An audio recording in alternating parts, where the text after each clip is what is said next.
ये जो तस्वीर आपको नजर आ रही है, इसमें देखा जा सकता है कि कान में पर्दे के उस पार कितनी वाज़ेह मिकदार में रेशा मौजूद है।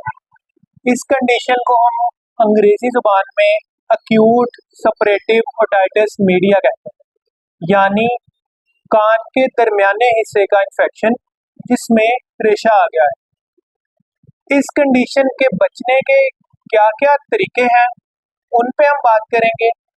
इसके अलावा इस कंडीशन का क्या मुमकिन इलाज है, उसके मुतल्लिक हम बात करेंगे। और अगर हम इस कंडीशन को ट्रीट नहीं करते तो फिर उससे आगे क्या हो सकता है, उस पर बात करेंगे। सबसे पहले, ये कंडीशन होती क्यों है?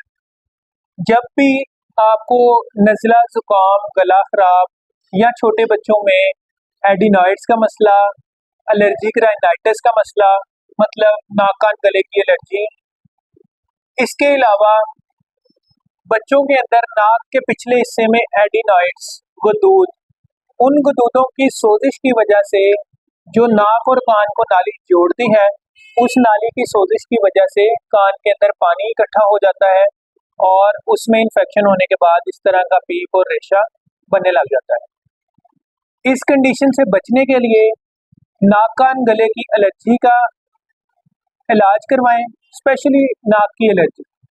बच्चों के अंदर अगर बच्चे मुंह खोल के सोते हैं या रात को खराटे लेते हैं या बार बार उनको नज़ला जुकाम की शिकायत रहती है तो उसका इलाज करवाएं।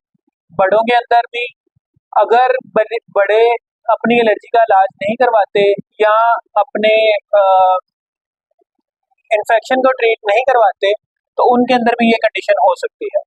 इसके अलावा छोटे बच्चे जिनकी उम्र 6 माह से कम है, उनको सीधा लिटाकर दूध ना पिलाएं।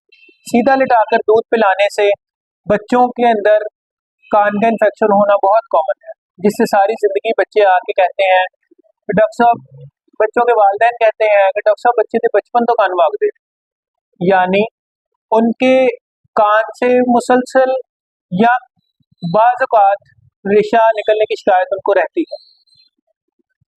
तीसरी चीज, इसके बचाव के लिए और इसके इलाज के लिए क्या करना है, यहाँ से रोको जरा।